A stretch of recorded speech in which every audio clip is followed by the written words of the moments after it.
Ella está despierta cuando los hombres fuerzan la abertura del tabique de juncos. La sujetan por los brazos y la arrastran hasta el refugio de un soldado extranjero. Su voz queda sofocada por un grito. Sus hijos están afuera y solo pueden escuchar. La escena es inmediata, brutal, sin adornos. Un ser humano despojado de autonomía y dignidad. Esto no es una alegoría. Es un relato que aparece una y otra vez en los testimonios coloniales y en el registro óseo. Mujeres arrancadas de sus hogares y obligadas a situaciones que no eligieron. Si te interesan estas historias oscuras, deja un me gusta y suscríbete. Cuéntanos en los comentarios desde dónde nos escuchas. De verdad quiero saber hasta dónde llegan estas historias. Los estudios arqueológicos en conjuntos domésticos andinos muestran cambios abruptos en la arquitectura del hogar y en los objetos personales tras la conquista, coherentes con la llegada de nuevos ocupantes masculinos.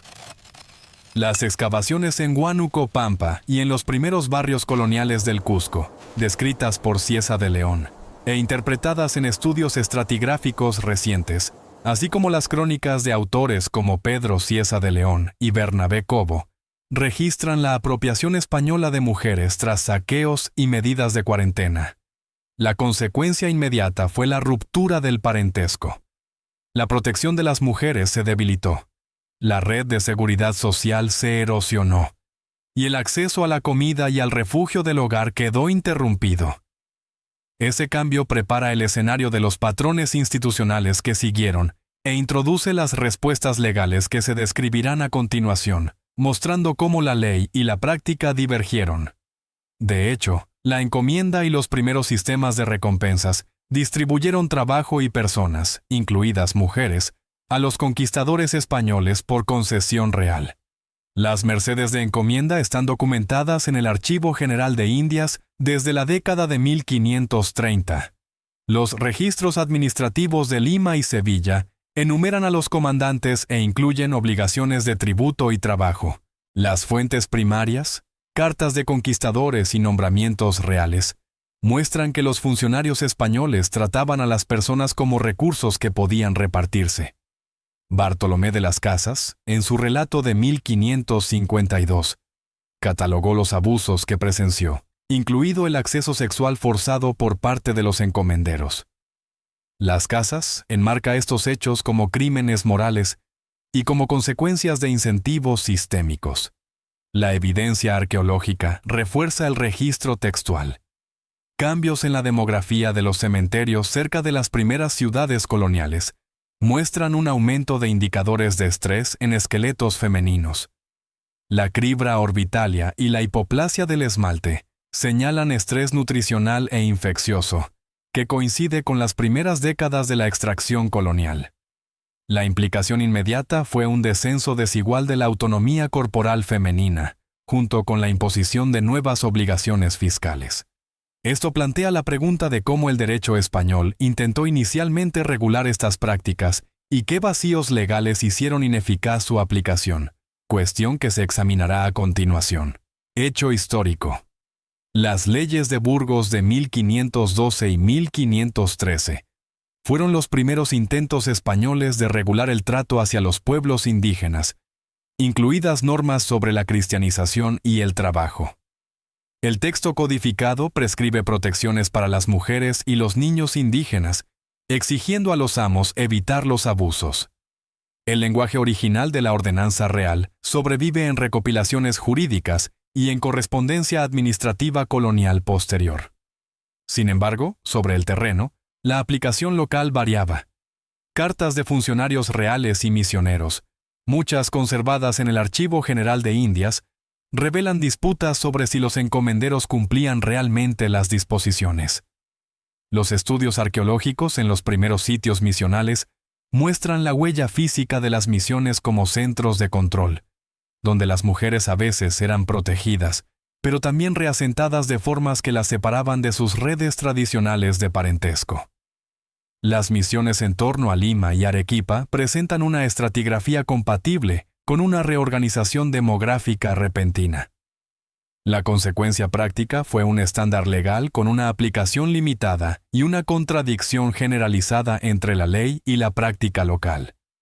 Esas contradicciones se profundizarían a medida que nuevas legislaciones reales y la presión eclesiástica se entrecruzaban con las demandas de los colonos. Una intersección que se analizará a continuación. La evidencia indica que la conquista del Estado inca, en la década de 1530, provocó una ruptura social inmediata.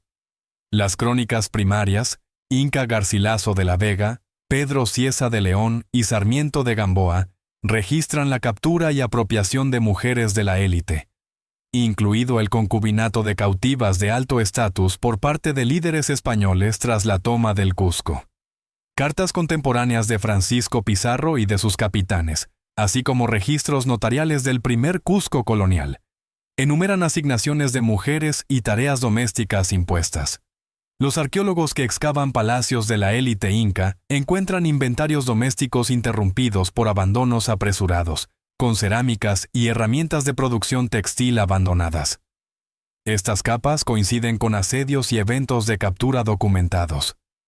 Los restos óseos de tumbas de alto estatus muestran traumatismos y desplazamientos compatibles con relocalizaciones forzadas. La consecuencia fue doble: la violación individual y la apropiación simbólica de las mujeres de la élite inca, para legitimar nuevas jerarquías. Esta apropiación estableció un precedente cultural de control de género, que las instituciones coloniales intentarían regular más tarde, tema del siguiente segmento. Hecho final: la Iglesia se insertó rápidamente en la regulación de las relaciones sexuales tras la conquista. Los registros misioneros de las décadas de 1530 y 1560 muestran una participación activa del clero en los programas de bautismo y en los intentos por imponer las normas cristianas del matrimonio. Así lo revelan la correspondencia misionera recopilada en las relaciones geográficas, así como las cartas de las órdenes dominica y franciscana. Las visitas episcopales registraron denuncias de mujeres que habían convivido con españoles, y los tribunales eclesiásticos, en causas inquisitoriales y matrimoniales, documentaron disputas sobre el carácter supuestamente consensuado de esas relaciones. Los registros parroquiales, conservados en archivos locales y que comienzan a mediados del siglo XVI, muestran un aumento marcado en los bautismos de niños de ascendencia mixta y en los procesos matrimoniales que dejaban constancia de concubinatos previos. Los restos arqueológicos de cementerios junto a iglesias, en torno a ciudades coloniales, revelan cambios en los patrones de enterramiento, incluido el uso ampliado de cementerios cristianos para mujeres indígenas, lo que indica simultáneamente conversión y control. La consecuencia fue un choque directo entre las normas sociales indígenas sobre el matrimonio y el derecho canónico español, dejando a las mujeres atrapadas entre autoridades contradictorias. Esta colisión conduce directamente a las respuestas legales y sociales mixtas frente al concubinato, que se analizarán a continuación. Un hallazgo arqueológico clave proviene de los análisis isotópicos realizados sobre restos de cementerios coloniales tempranos cerca de Trujillo y del Cusco. Estos estudios muestran cambios en la dieta de las mujeres, compatibles con un acceso reducido a alimentos ricos en proteínas tras la desposesión y la reubicación forzada. Investigaciones realizadas a comienzos del siglo XXI, basadas en isótopos de carbono y nitrógeno, vinculan estos marcadores bioarqueológicos con la evidencia documental de tributos y exigencias laborales que afectaron de manera desproporcionada a los hogares indígenas. Los censos coloniales, como el de 1570 para algunos corregimientos andinos, documentan un colapso poblacional y desequilibrios demográficos, incluidas proporciones de sexo alteradas en determinadas localidades. El material jurídico, desde actas notariales hasta demandas presentadas ante la audiencia, contiene peticiones de mujeres que buscaban reparación por explotación sexual y abandono. Muchas de estas solicitudes han sobrevivido y revelan patrones de uniones coercitivas seguidas de negligencia. La implicación es clara: estrés corporal material, disminución de la fertilidad y marginación social. Cómo las comunidades y los individuos resistieron o se adaptaron a estas presiones será el siguiente eje de análisis. Hecho histórico. Las aclas, o mujeres escogidas del sistema inca, constituían una institución previa a la conquista. Cronistas españoles como Garcilaso de la Vega y más tarde administradores coloniales describieron a este grupo como destinado al ritual, a la producción textil y al matrimonio de prestigio. Los registros posteriores a la conquista muestran a las aclas siendo apropiadas, bautizadas y, en ocasiones, forzadas al servicio doméstico en hogares españoles. Las fuentes etnohistóricas y los registros de visitas coloniales describen el destino de las aclas en lugares como el Cusco y Vilcachuamán. Los arqueólogos que excavan aclahuasis, huacas y estructuras asociadas documentan la continuidad de la especialización textil, pero también un cambio radical en el control y en el destino de la producción. La consecuencia para las aclas fue la pérdida de protección institucional y la redefinición de sus roles laborales y reproductivos bajo el dominio colonial. Este ejemplo ilustra cómo instituciones de género preexistentes fueron reutilizadas por el poder colonial, un proceso que se aceleró en el ámbito doméstico, como se verá a continuación. La evidencia final proviene del análisis de esqueletos en cementerios del período colonial en la costa y la sierra del Perú. Estos estudios indican un aumento significativo de marcadores de violencia interpersonal en mujeres, incluidas fracturas defensivas en el antebrazo y traumatismos por golpes contundentes ya cicatrizados, en comparación con muestras prehispánicas de las mismas regiones. Las comparaciones bioarqueológicas regionales, publicadas en informes osteológicos especializados, junto con registros materiales de denuncias, incluyen testimonios de palizas y agresiones vinculadas a hogares controlados por hombres españoles. El archivo histórico conserva alegatos presentados ante tribunales municipales y eclesiásticos, en los que mujeres indígenas documentaron ataques reiterados por parte de patronos o soldados. En conjunto, la evidencia osteológica y textual revela un mismo patrón. El poder coercitivo se ejercía mediante el daño corporal y la amenaza constante de la violencia. Este patrón plantea una pregunta crucial. ¿Cómo juzgaron estas denuncias los tribunales coloniales? Y si alguna vez se administró justicia en favor de las mujeres indígenas, cuestión que se examinará en el siguiente segmento. Hecho histórico. Los tribunales coloniales ofrecían vías formales, aunque limitadas, de reparación. Los registros de las audiencias y las actas de los cabildos municipales documentan peticiones de mujeres indígenas a lo largo del siglo XVI, en las que solicitaban manutención, la formalización del matrimonio o el castigo de sus agresores. Muchos de estos casos se conservan en el Archivo General de Indias y en archivos notariales locales. Sin embargo, la cultura jurídica española priorizaba la propiedad y el estatus, y con frecuencia devaluaba el testimonio indígena o lo restringía mediante barreras lingüísticas y procesales. Los tribunales eclesiásticos a veces intervenían para imponer matrimonios o conceder refugio, pero la aplicación de estas medidas era irregular. La consecuencia fue una justicia selectiva. Algunas mujeres lograron acuerdos o nuevas uniones legales, mientras que muchas otras permanecieron expuestas y vulnerables.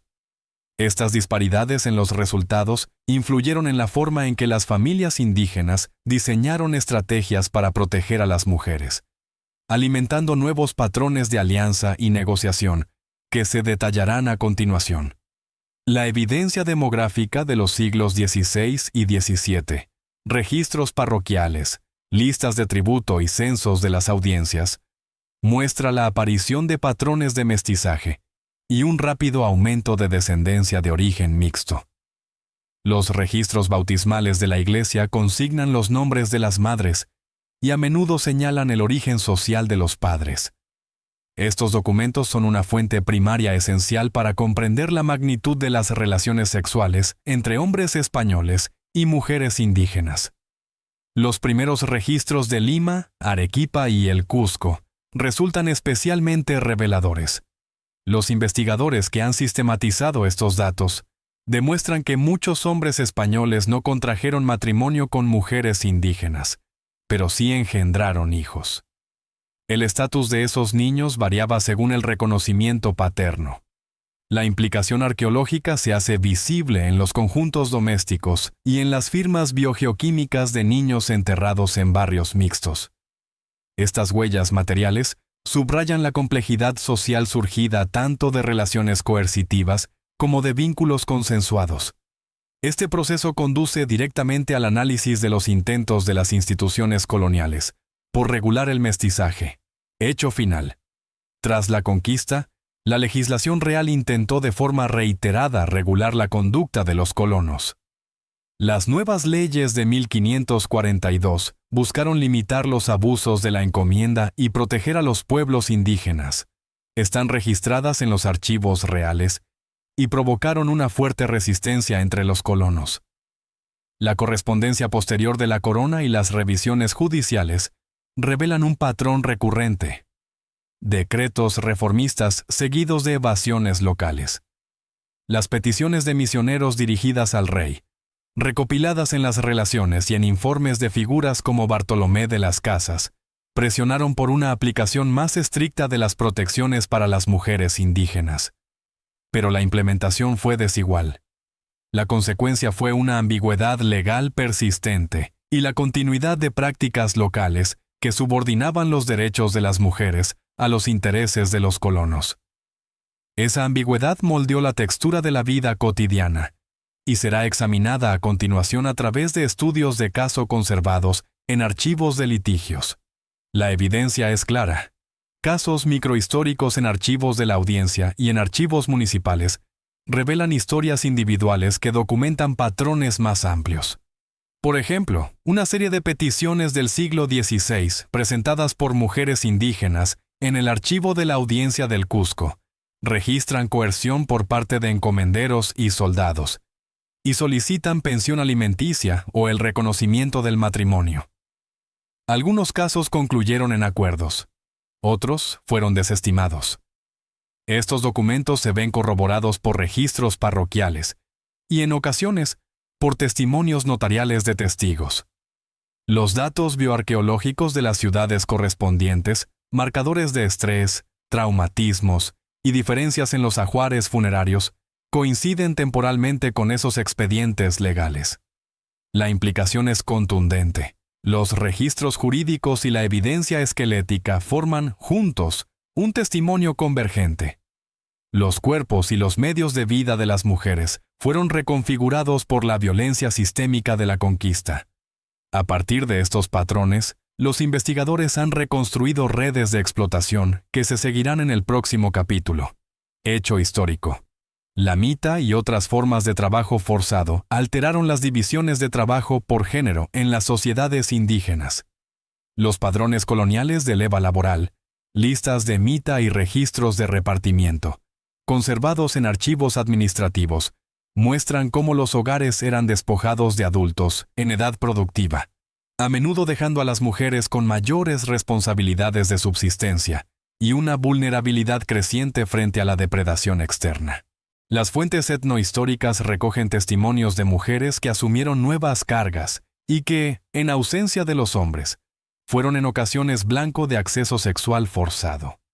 Las huellas arqueológicas de estos cambios, reducción de la producción artesanal doméstica y modificaciones en las instalaciones de almacenamiento, aparecen en excavaciones de asentamientos andinos.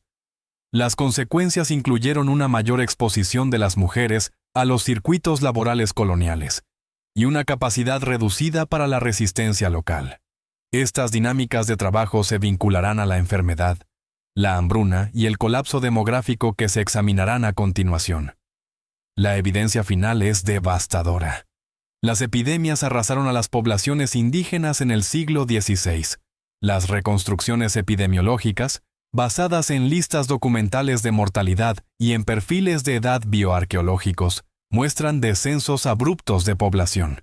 Las crónicas contemporáneas describen oleadas de viruela y de otras enfermedades introducidas tras el primer contacto europeo. Los testimonios aparecen en cartas de los primeros administradores coloniales y en crónicas de Cieza de León y Garcilaso.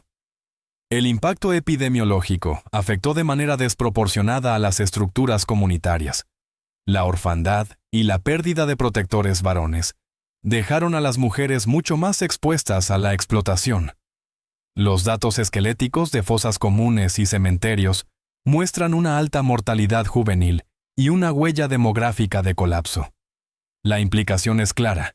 La enfermedad multiplicó la vulnerabilidad de las mujeres frente a relaciones coercitivas y generó además una desarticulación social que facilitó patrones de dominación sexual, los cuales se examinarán a continuación en relación con la cultura militar. Hecho histórico. La cultura militar española y la vida en las guarniciones moldearon las dinámicas locales. Las listas de revista, nóminas de pago y registros de guarnición de las primeras ciudades coloniales describen el tamaño y el despliegue de los contingentes militares. Los informes de los gobernadores a la corona dan cuenta de problemas de disciplina y deserción. Las crónicas registran la conducta de los soldados en asentamientos recién fundados, saqueos y la apropiación de mujeres tras los enfrentamientos.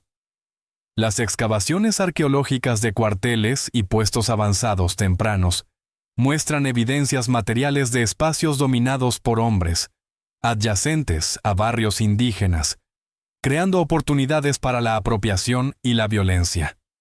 Las consecuencias incluyeron la disponibilidad rutinaria de mujeres indígenas para soldados y mercenarios, a menudo al margen de toda sanción legal formal. Este entorno se vinculará a continuación con el fenómeno del concubinato y con el lenguaje jurídico específico que surgió para gestionarlo. La evidencia jurídica, instrumentos legales como contratos notariales, acuerdos de dote y escritos en tribunales matrimoniales, muestra cómo el concubinato y las uniones informales eran negociados. Los archivos materiales de Lima y de otros centros conservan casos en los que mujeres indígenas solicitaron dotes, manutención o reconocimiento por parte de compañeros españoles. Algunos documentos incluyen listas de testigos e inventarios de bienes que registran las dependencias económicas creadas por estas relaciones. Estos expedientes, cuando se leen junto con los registros parroquiales de matrimonios legales posteriores, revelan un ciclo jurídico: unión coercitiva, intervención eclesiástica y, en ocasiones, formalización. La implicación es que el derecho se convirtió en un mercado a través del cual algunas mujeres podían obtener recursos, aunque el acceso dependía del estatus y de la disposición de los hombres a asumir responsabilidades. Esa tensión entre la ley y su aplicación enmarca el siguiente capítulo, dedicado a la defensa misionera y a la crítica moral. Hecho histórico. Los misioneros registraron abusos y defendieron la protección de los pueblos indígenas. Figuras como Bartolomé de las Casas y frailes dominicos documentaron la violencia sexual y presionaron a la corona. El Tratado de las Casas de 1552 y sus cartas dirigidas a Carlos V, así como los informes primarios de visitas misioneras compilados en archivos episcopales, incluyen relatos de primera mano de abusos sexuales, abandono y cohabitación forzada. Desde el punto de vista arqueológico, los complejos misionales muestran una doble función: protección y control.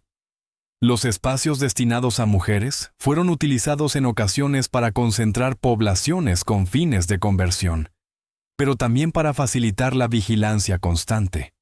La consecuencia fue una presión moral ejercida por la Iglesia, que en algunos casos produjo cambios legales, pero que nunca abolió la explotación.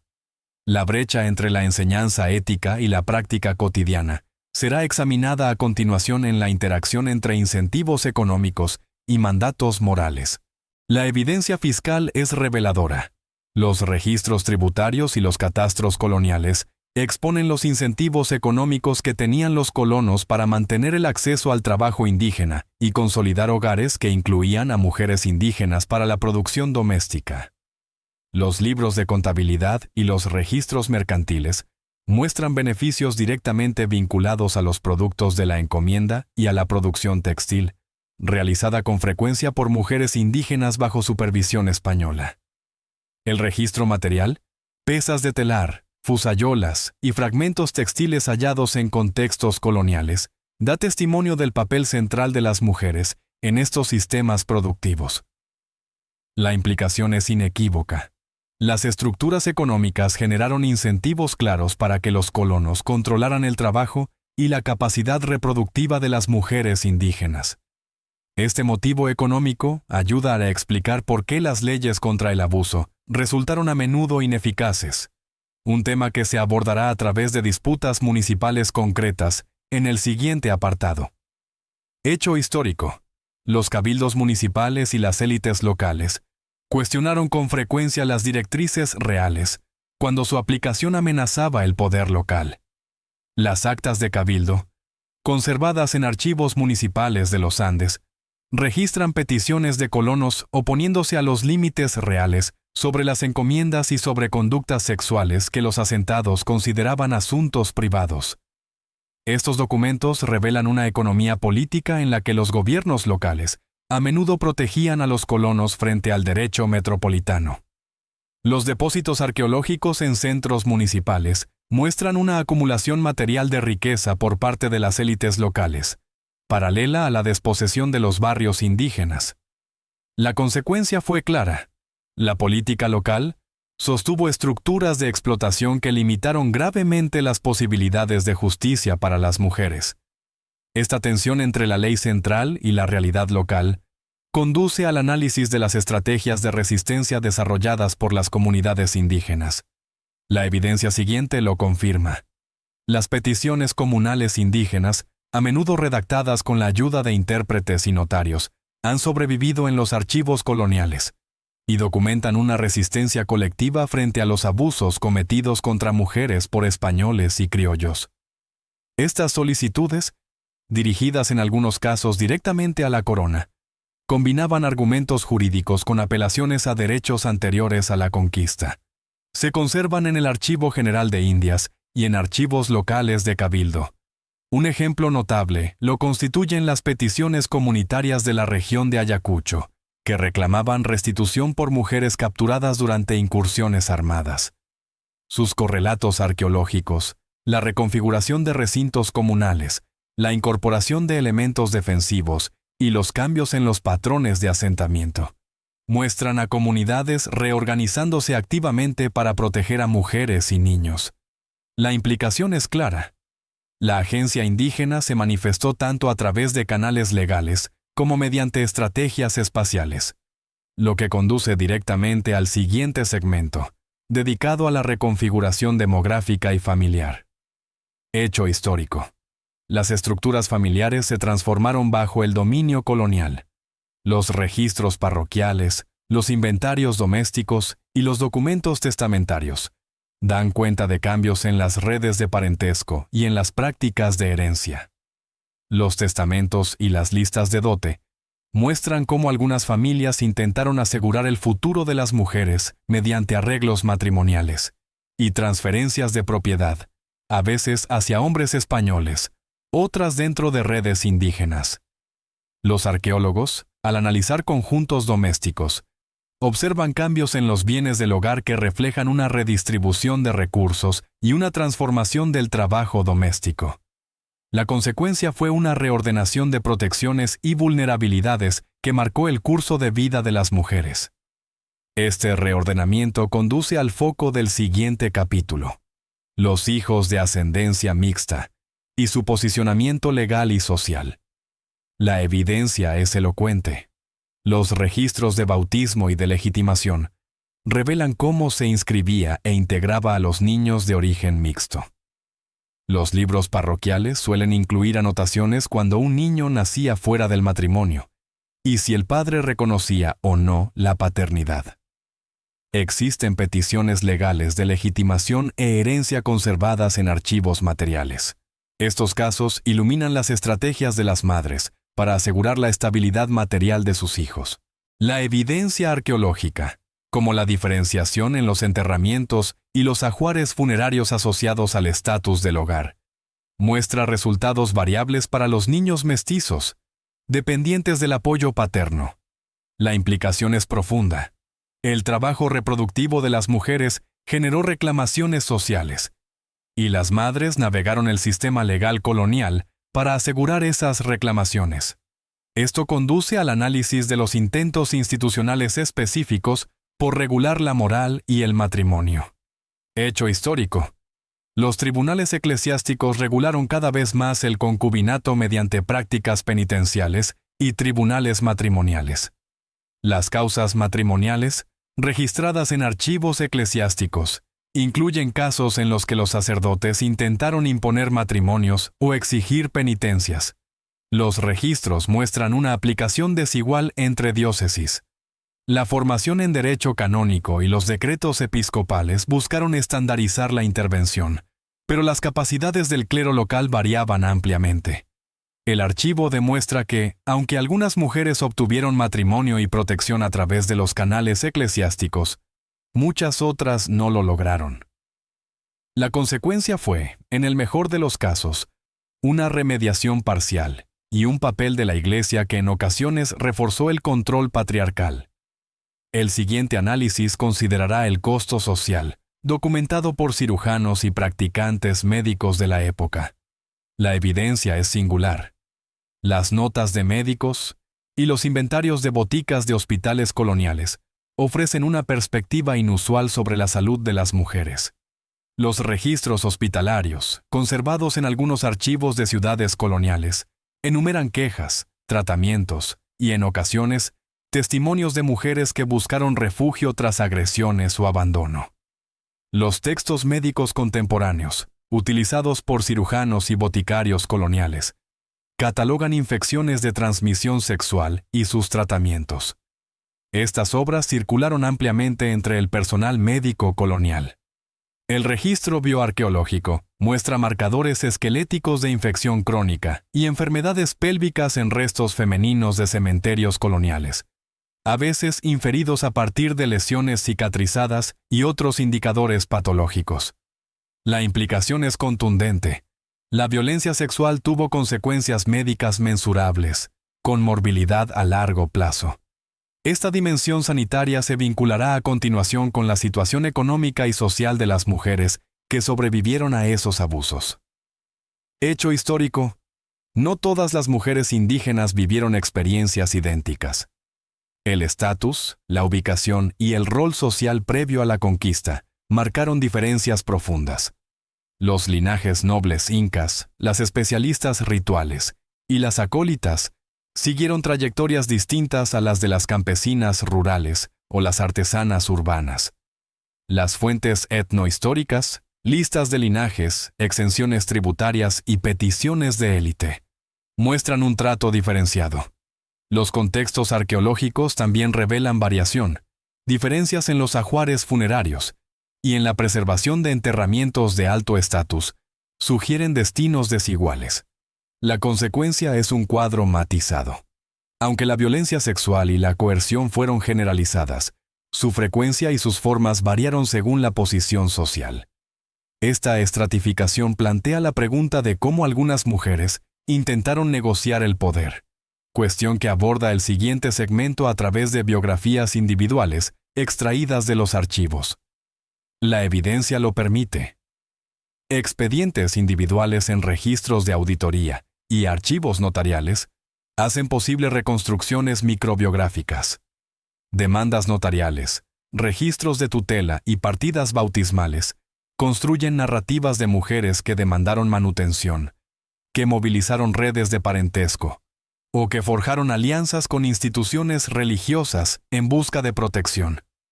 En varios casos puede seguirse una secuencia clara. Mujeres que, con la ayuda de vecinos y familiares, forzaron a hombres españoles a entregar dotes o a aceptar el matrimonio. Estos expedientes, cuando se contrastan con restos materiales, inventarios domésticos y lugares de enterramiento, revelan estrategias concretas de supervivencia y negociación. La implicación es fundamental. La resistencia y la adaptación coexistieron con la victimización. y los mecanismos legales y comunales fueron, en ocasiones, efectivos. El próximo capítulo analizará las consecuencias a largo plazo para los roles de género en la sociedad andina colonial. Hecho histórico final. A lo largo del siglo XVII, el orden social colonial se estabilizó en patrones jerárquicos, con categorías de casta racializadas. Las pinturas de castas y las categorías jurídicas asociadas a la limpieza de sangre ilustran la codificación del estatus según la ascendencia. Los registros parroquiales y censales anotaron de manera sistemática el mestizaje, de formas que afectaron directamente los derechos legales y la movilidad social. La distribución arqueológica de bienes y de viviendas en las ciudades coloniales refleja con claridad estas jerarquías. La consecuencia fue una desigualdad institucionalizada que moldeó las oportunidades vitales de las mujeres, afectando su posibilidad de matrimonio, sus derechos de propiedad y el acceso a protecciones legales. Esta incorporación estructural de la violencia de género ayuda a comprender cómo evolucionaron la memoria y la representación, un proceso que se examina a continuación. La evidencia procede de registros literarios y pictóricos del período colonial. El manuscrito de Guaman Poma, los informes administrativos y las pinturas de castas ofrecen pruebas representacionales de cómo las relaciones entre hombres españoles y mujeres indígenas fueron percibidas y reguladas. La nueva crónica de Guaman Poma contiene denuncias gráficas de abusos y peticiones de justicia, constituyéndose en una de las principales voces indígenas dentro de los archivos coloniales. La persistencia de comunidades de linaje mixto y el registro material de sus barrios sugieren que, pese a la represión legal, las realidades sociales dieron lugar a identidades nuevas y estables. La implicación es profunda. Las representaciones coloniales tanto ocultaron como revelaron patrones de explotación, generando una memoria disputada que será desentrañada a continuación a través de las prácticas funerarias y la conmemoración. Los hallazgos arqueológicos en cementerios urbanos muestran continuidad y cambio en las formas de recordar a los muertos. Las excavaciones en Lima, el Cusco y otros centros urbanos coloniales revelan cementerios estratificados, donde indígenas y personas de origen mixto eran enterrados en atrios de iglesias junto a criollos y españoles, a veces separados según su estatus. Los conjuntos artefactuales y los marcadores osteológicos indican un trato diferencial en la muerte, variaciones en los ajuares funerarios, la orientación de las tumbas y la ubicación dentro del cementerio. Estas prácticas reflejan negociaciones sociales sobre pertenencia y memoria. La consecuencia es reveladora. El trato dado a los muertos expone las jerarquías sociales y aporta evidencia de los efectos sociales a largo plazo de la apropiación sexual. Esto impulsa una investigación sobre la supervivencia cultural y la adaptación de las mujeres indígenas. La evidencia siguiente, fuentes etnohistóricas y arqueología, muestra estrategias de resiliencia, la continuidad de las tradiciones textiles, la veneración de santuarios locales y prácticas sincréticas mantenidas por las mujeres. Fragmentos textiles, fusayolas y motivos iconográficos recuperados en contextos domésticos coloniales demuestran la persistencia de la actividad artesanal y ritual femenina.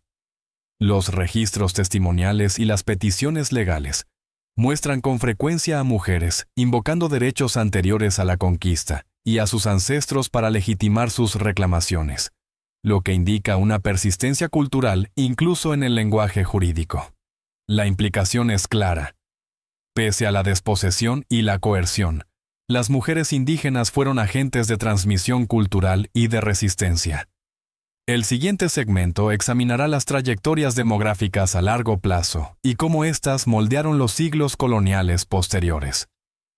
Hecho histórico: la recuperación demográfica en los Andes fue desigual. Los registros parroquiales y los censos de población de los siglos XVII y XVIII muestran una estabilización gradual en algunas regiones y un declive persistente en otras. Los historiadores reconstruyen estas tendencias a partir de series continuas de registros parroquiales y padrones fiscales. Las consecuencias demográficas afectaron a los mercados matrimoniales, a la oferta de trabajo y a la organización social. El trabajo reproductivo de las mujeres siguió siendo central para la recuperación de las comunidades. Las secuencias arqueológicas muestran cambios en la densidad de los asentamientos y en el tamaño de los hogares, en correspondencia con estos desplazamientos demográficos. Las implicaciones fueron profundas. Roles de género y expectativas laborales alterados que persistieron hasta bien entrados los periodos colonial tardío y republicano. Esta transición se explora a continuación a través de la continuidad y el cambio legales. La evidencia es clara. Los registros jurídicos de las décadas finales del periodo colonial muestran la continuidad de patrones anteriores, pero también reformas graduales. El derecho matrimonial, los estatutos de dote y las instituciones de caridad del siglo XVIII ofrecieron nuevos mecanismos de apoyo económico para las mujeres. Documentos de archivo registran donaciones benéficas a conventos y hospitales que acogían a mujeres indígenas o de ascendencia mixta, ofreciendo en ocasiones refugio y educación. Los restos arquitectónicos de conventos y hospitales de caridad corroboran los informes archivísticos sobre instituciones que recibían a mujeres en situación de riesgo. La implicación es inequívoca. Hacia el final del periodo colonial existía una red fragmentaria de apoyo institucional, pero rara vez logró remediar plenamente siglos de coerción. Esto conduce al siguiente capítulo, dedicado al testimonio femenino y la memoria escrita. La evidencia muestra que voces indígenas y mestizas aparecen en una variedad sorprendente de formatos escritos, peticiones, testimonios ante notarios y, en ocasiones, declaraciones autobiográficas. Documentos como la Nueva Corónica de Guamán Poma y las peticiones indígenas dirigidas a la corona revelan cómo se registraron las quejas de las mujeres y cómo éstas encuadraron los abusos en lenguajes jurídicos familiares. Estas fuentes textuales son esenciales para reconstruir la experiencia subjetiva, especialmente cuando se complementan con la evidencia material. La consecuencia es un registro que, aunque fragmentario, ofrece testimonios directos de daño y resistencia. A continuación se examina cómo estos testimonios fueron recibidos en los tribunales metropolitanos. Hecho histórico. Las apelaciones a la corona española continuaron durante finales del siglo XVI y a lo largo del XVII. La correspondencia real y las decisiones de las audiencias, conservadas en archivos metropolitanos, muestran algunas revocaciones de abusos locales, incluidas órdenes de restitución y la imposición de multas. Sin embargo, la aplicación de estas decisiones en colonias lejanas fue irregular. Los casos en los que la corona intervino ponen de relieve tanto la existencia de una justicia supralocal como los límites prácticos de su alcance. El patrón archivístico indica que la ideología metropolitana y la realidad colonial permanecieron en tensión, con mujeres atrapadas entre una protección retórica y una vulnerabilidad cotidiana. El siguiente capítulo evalúa el legado cultural de estas dinámicas durante las transiciones hacia la independencia. La evidencia final es contundente. La era de la independencia y la transición republicana no reescribieron de inmediato las relaciones sociales. La continuidad documental, registros parroquiales y títulos de propiedad demuestra la persistencia de jerarquías y regímenes de propiedad que siguieron restringiendo a mujeres indígenas y de ascendencia mixta. Los códigos legales del siglo XIX codificaron las relaciones patrimoniales y matrimoniales, pero la desigualdad social permaneció profundamente arraigada. La continuidad arqueológica en los patrones de asentamiento y en la producción artesanal revela una persistencia cultural a pesar del cambio político. La implicación es clara. La violencia sexual y la desposesión de la era colonial tuvieron consecuencias estructurales de largo plazo, que se prolongaron hasta la etapa republicana, estableciendo las condiciones para desigualdades de género futuras. A continuación, trazaremos la memoria cultural y la política de la representación histórica. La evidencia muestra que la historiografía de la conquista y de las experiencias de las mujeres indígenas evolucionó a lo largo de los siglos. Los primeros cronistas privilegiaron relatos de conquista. Historiadores y arqueólogos posteriores recuperaron evidencias materiales que complican esas narrativas. La investigación moderna, arqueología, bioarqueología y trabajo crítico de archivo, ha puesto en primer plano las experiencias de las mujeres y los impactos corporales de la conquista. El resultado es una comprensión más compleja y sustentada en pruebas de la violencia sexual y la explotación institucional. Sin embargo, la memoria pública sigue siendo con frecuencia selectiva. Esta disyunción alimenta los debates contemporáneos sobre conmemoración y restitución, que se abordarán a continuación, con especial atención a la repatriación y a los esfuerzos de memorialización. Hecho histórico. En décadas recientes, las campañas de repatriación y los proyectos conmemorativos han recurrido a la arqueología y a los archivos para reconocer los agravios coloniales. Exposiciones museísticas, iniciativas de reinhumación y memoriales comunitarios liderados por las propias comunidades en el Perú y países vecinos citan evidencia osteológica y testimonios documentales como fundamento. La investigación de procedencia archivística, los estudios en colecciones museísticas y los informes de campo sostienen estos esfuerzos. La consecuencia es un ajuste de cuentas público emergente, que pone la evidencia forense e histórica al servicio de la política de la memoria. El siguiente segmento examina los desafíos éticos de representar la violencia sexual en museos y en la historia pública. La evidencia indica tensiones persistentes. Informes curatoriales y proyectos de historia pública plantean dilemas. ¿Cómo exhibir restos óseos o documentos legales sin retraumatizar a las comunidades descendientes? ¿Cómo contextualizar la violencia sexual dentro de daños coloniales más amplios? Las consultas comunitarias, documentadas en informes de proyectos, subrayan que las voces descendientes deben dar forma a la interpretación. En algunos casos, el análisis forense y las narrativas de archivo se han utilizado de manera responsable para devolver restos, emitir disculpas o establecer paneles contextuales que expliquen causas y consecuencias. La implicación final es una complejidad ética ineludible.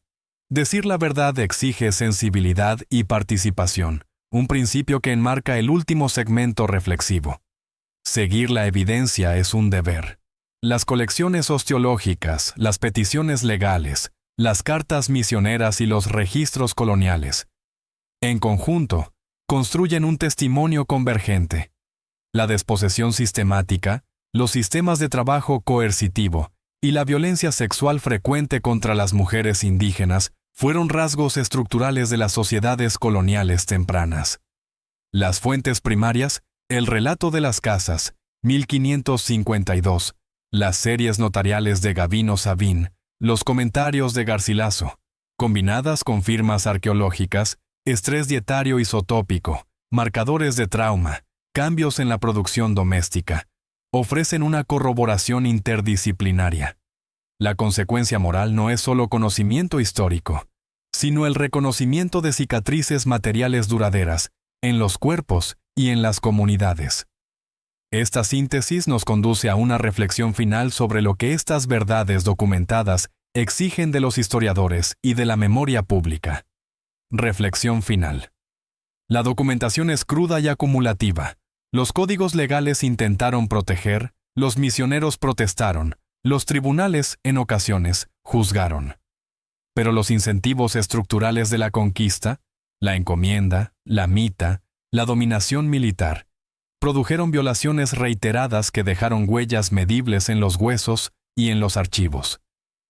Ese legado es visible en los cementerios, en los registros parroquiales, en las peticiones notariales y en la trama de ciudades modeladas por la desposesión. Sostener estos hechos es sostener una verdad amarga. La erosión de la autonomía corporal y de la protección social constituyó un daño cuyas consecuencias se extendieron a lo largo de generaciones. La tarea del historiador es reunir la evidencia, permitir que documentos y huesos testifiquen sin ornamento. La tarea ética es recordar con honestidad y respaldar las demandas de las comunidades descendientes de restitución y conmemoración. Comprender lo ocurrido implica aceptar que fue peor que una mera pérdida de vidas. Fue una violación sistemática de las personas y de sus derechos, inscrita en la ley y en la carne, y exige un reconocimiento sin evasivas.